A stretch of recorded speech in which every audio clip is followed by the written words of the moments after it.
अस्सलाम वालेकुम वरहमतुल्लाहि ताला बरकातुहू। नाजरीन, मैं हूं आपका मेज़बान शाद अंसारी। मेरा नाम है मोहम्मद आसिफ अंसारी। आप देख रहे हैं शाद एजेंसी। नाजरीन, आज की वीडियो बहुत ही तहकीकाती और मालूमाती वीडियो साबित होने वाली है। नाजरीन, आइए वीडियो स्टार्ट करते हैं, आखिर तक बने रहें। अगर आप वीडियो पर नए हैं हमारे चैनल पर तो आप सब्सक्राइब कर लें ताकि आपको हमारी वीडियो आपके पास पहुंच सके, और बेल आइकन को भी प्रेस कर लें ताकि नोटिफिकेशन आपके पास सबसे पहले पहुंच जाए। लेट्स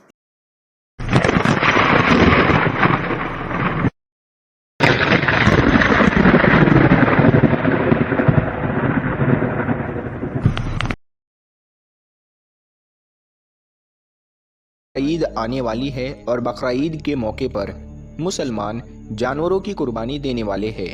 लेकिन जैसे ही बकरा ईद करीब आती है तो कुछ नासमझ लोग इसको लेकर तरह तरह के सवाल उठाने शुरू कर देते हैं। वो कहते हैं कि मुसलमान बकरा ईद क्यों मनाते हैं और बेजुबान जानवरों की कुर्बानी क्यों देते हैं, इसके पीछे वजह क्या है।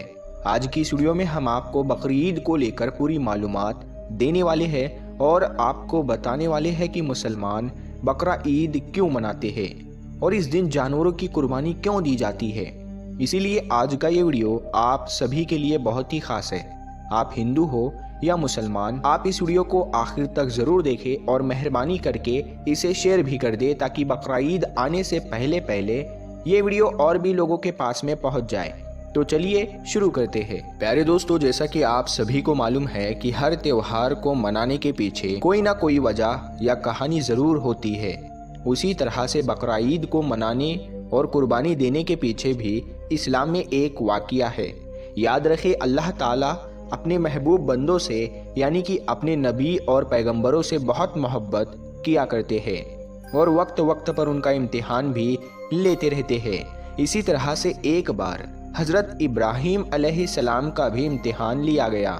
हज़ारों साल पहले की बात है कि एक रोज़ हज़रत इब्राहीम अलैहिस्सलाम अपने घर में आराम फरमा रहे थे कि उनकी आँख लग गई, यानी कि आप पर नींद गालिब हो गई।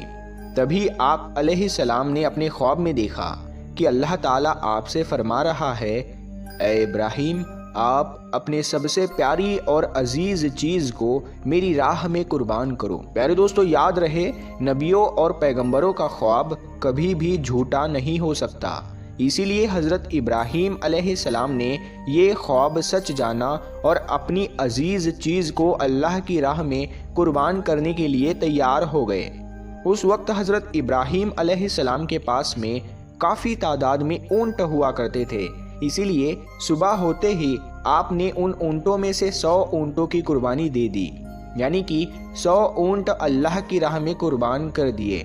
मगर फिर जैसे ही दूसरी बार आपकी आँख लगी तो फिर से अल्लाह ताला की तरफ से आवाज़ आई कि ए इब्राहीम, आप अपनी सबसे प्यारी और सबसे अजीज़ चीज़ को मेरी राह में कुर्बान करो।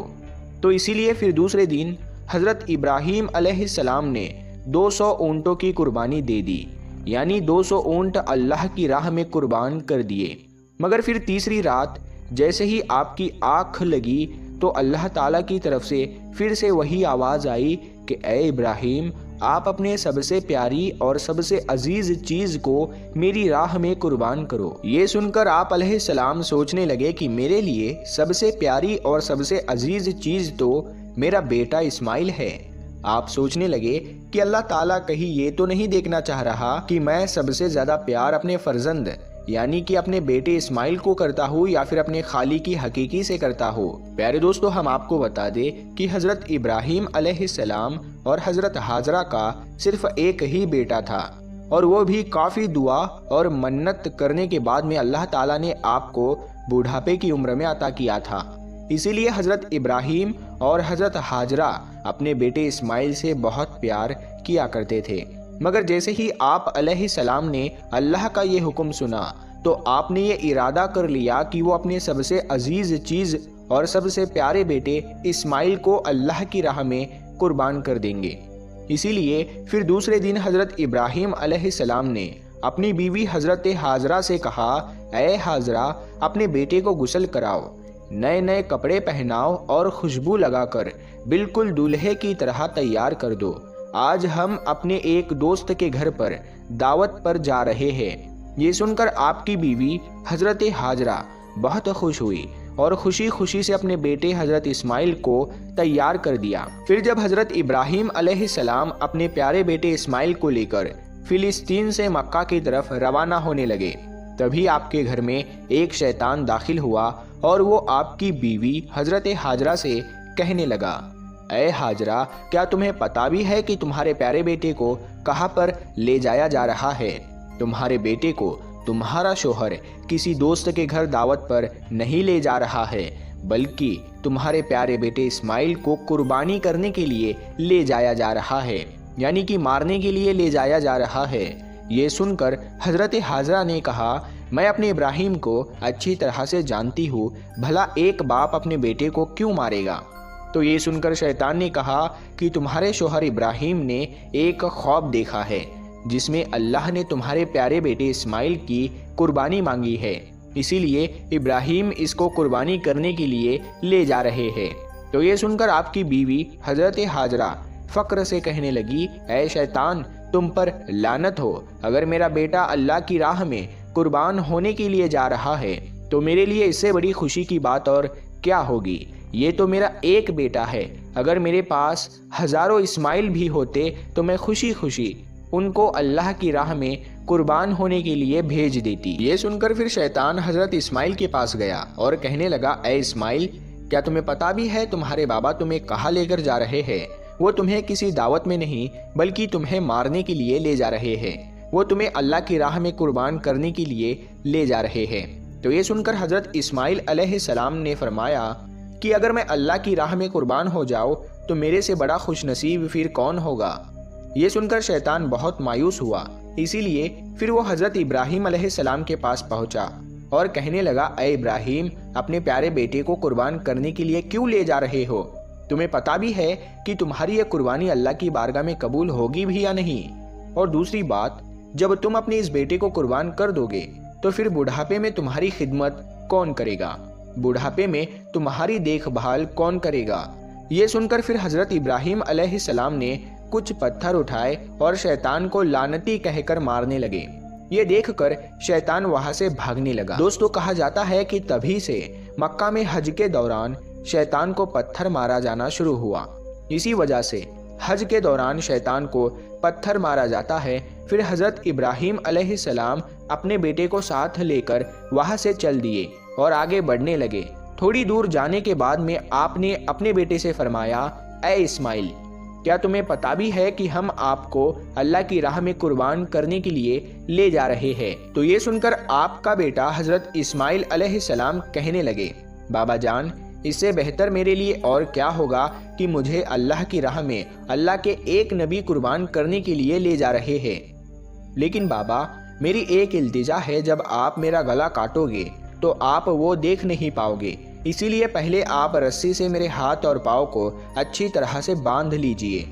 और मैं चाहता हूँ कि आप भी अपनी आंखों पर एक पट्टी बांध ले, ताकि आपको मेरे गले पर छुरी चलाते वक्त तरस ना आ जाए। बस फिर क्या था, हजरत इब्राहिम अलैहिस्सलाम ने अपने प्यारे बेटे इस्माइल के हाथ और पाँव बांधे और अपनी आंखों पर भी पट्टी बांध ली और फिर अपने हाथों में एक छुरी लेकर आसमान की तरफ देखा और कहने लगे, ऐ अल्लाह, अगर आप मुझे 1000 इस्माइल भी देते तो मैं खुशी खुशी के साथ में उन सब को आपकी राह में कुर्बान कर देता।